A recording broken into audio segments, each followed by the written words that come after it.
Share करणार आहे, तर आपला ब्लॉग तुम्ही शेवटपर्यंत पहा। मी औदुंबरला जाण्यासाठी कल्याणवरून सकाळची कोयना एक्सप्रेस पकडली आणि भिलवडी या स्टेशनला उतरलो। त्यानंतर भिलवडी स्टेशनवरून औदुंबर या ठिकाणी जाण्यासाठी 50 रुपये रिक्षा करून औदुंबर या गावात पोहोचलो। तर हेच औदुंबर सांगली शहरापासून सुमारे 25 किलोमीटर अंतरावर आहे। ही आहे कृष्णा नदी आणि हो, श्री गुरु दत्तात्रेयांचं हे स्थान कृष्णा नदीच्या काठी आहे। आणखीन एक गोष्ट पाहिली तर कृष्णा नदीच्या ऐल तीरावर भिलवडी आहे आणि तिकडे भुवनेश्वरी देवीचं मंदिर आहे। तर पहिल्या तीरावर औदुंबर हे गाव आहे आणि तिकडे श्री दत्त महाराजांचं मंदिर आहे। हे आहे ते औदुंबरमधलं श्री दत्तात्रेयांचं मंदिर। नदीच्या काठी असलेलं आणि निसर्गरम्य वातावरणातलं हे मंदिर आहे, त्यामुळे इथे आल्यानंतर सगळ्या चिंता दूर होतात आणि मन अगदी शांत होतं। तर हा आहे मंदिराच्या इथला परिसर।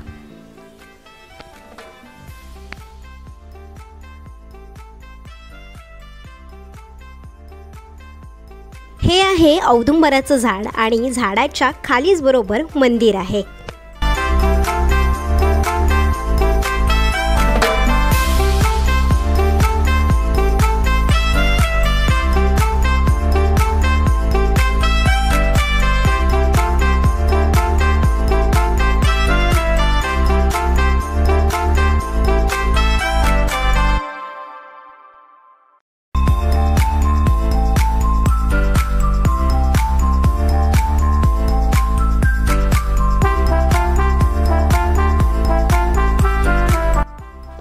इथल्या मंदिराविषयीची माहिती इथल्या स्थानिक गुरुजींनी दिली आहे।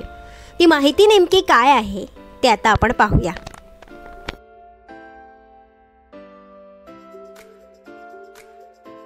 तुमचं नाव सांगा आधी। गुरु ब्रह्मा गुरु विष्णू गुरुदेव महेश्वरा गुरु साक्षात परब्रह्म तस्मै श्री गुरुवे नमः। आज आपण औदुंबर येथे दत्तक्षेत्र औदुंबर सांगली जिल्ह्यामध्ये औदुंबर येथे दर्शनासाठी आलो आहे। मी औदुंबर दत्त देवस्थानचा पुजारी प्रमोद वासुदेव जोशी, दत्त मंगल कार्यालय औदुंबर। औदुंबर हे क्षेत्र सांगली जिल्ह्यामध्ये पलूस तालुक्यामध्ये आहे।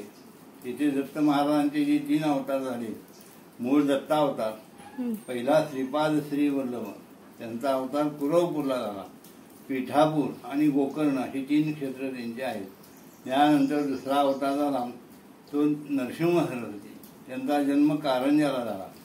कारंजाला जन्म झाल्यानंतर ते मुळात बोलतच नव्हते, काही ओंकार फक्त ओम एवढंच ते माहीत। आई वडिलांना त्यांनी आपली यज्ञोपवीत म्हणजे जाणवं त्यांना दाखवलं, माझी मुंज करा आणि मी बोलू शकेन असं त्यांना आई वडिलांना सांगितलं। माधव ब्राह्मण कारंजेपुरी अंबा नामे त्याचे नामे एकादशी अवतरले। तर ते अशी त्यांनी वडिलांना आई वडिलांना आपल्या जाणव्याची खूण दाखवली, माझी मुंज करा। त्यानंतर त्यांनी 8व्या वर्षी तिची मुंज केली। लोक हसू लागले, मुका मुलगा आहे, तिची मुंज तुम्ही करताय, त्याचा काय उपयोग आहे, व्यर्थ पैसे जातात, काही लोक पैसे देण्यात का आम्हाला खायला मिळते असे लोक असतात। तर त्याप्रमाणे मुंज झाल्यानंतर गुरु उपदेश ज्याला करतात वडील, गायत्री उपदेश, त्याला गुरु उपदेश झाल्यानंतर नरसिंह सरस्वतीने 4 वेद मुखोद्गत म्हणून दाखवले आणि त्यानंतर ते बोलू लागले। त्यानंतर काही दिवस ते राहिले आई वडिलांच्या जवळ आणि तिथून जगाचा उद्धार करण्याकरता ते तिथून बाहेर पडले। ते पहिल्यांदा काशीला आले। काशीला त्यांनी संन्यास वेश धारण केला, संन्यास घेतला आणि तिथून ते बाहेर पडल्यानंतर गिरनार पर्वतावर तपश्चर्या त्यांनी केली आणि तिथून पहिल्यांदा आले ते औदुंबर। त्यानंतर भिलवडी येथील भुवनेश्वरी देवीच्या दर्शनासाठी आम्ही निघालो। तर मंडळी, आता आम्ही आलेलो आहोत भुवनेश्वरी मंदिरात भुवनेश्वरी देवीचं दर्शन घेण्यासाठी। तर आता हे मंदिर नेमकं कसं आहे ते मी आपल्या ब्लॉगच्या माध्यमातून तुम्हाला दाखवते, त्यामुळे व्हिडिओ तुम्ही शेवटपर्यंत पाहत राहा।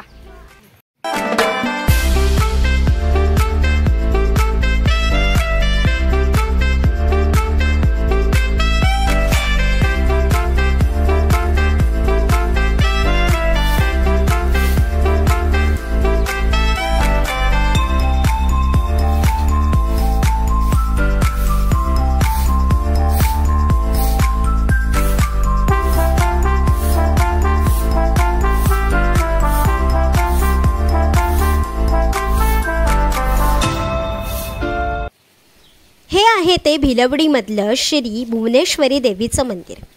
तर इथल्या मंदिराविषयीचा इतिहास आणि इथल्या देवीविषयीची माहिती आपण आता थोडक्यात जाणून घेऊया.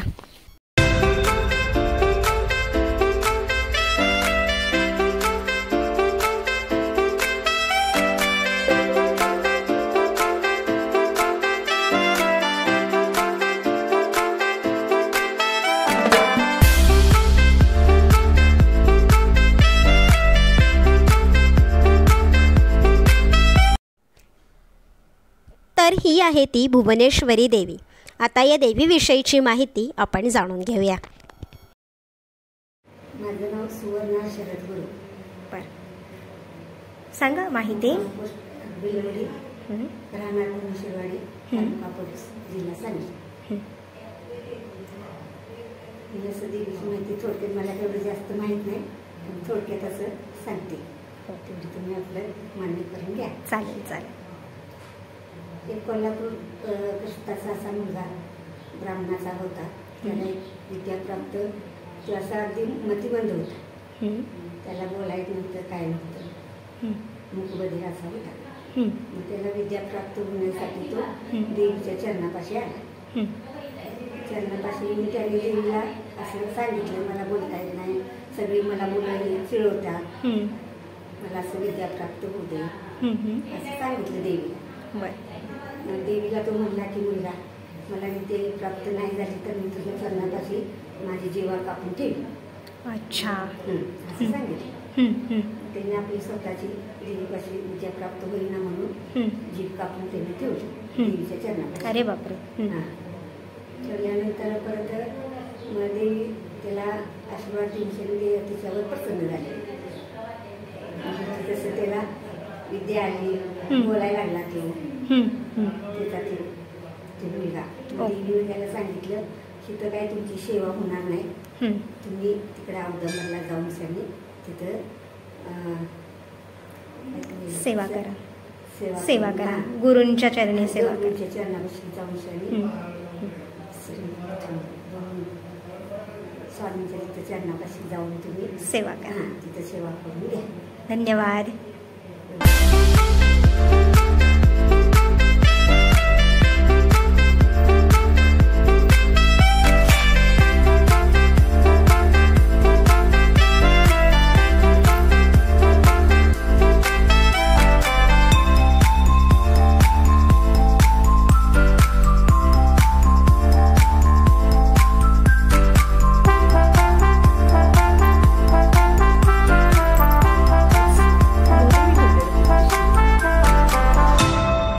असा होता औदुंबरचा व्लॉग. आजचा व्लॉग आपण इथेच एंड करतोय. तुम्हाला जर आजचा व्लॉग आवडला असेल तर लाईक, शेअर, कमेंट आणि सबस्क्राईब करायला विसरू नका.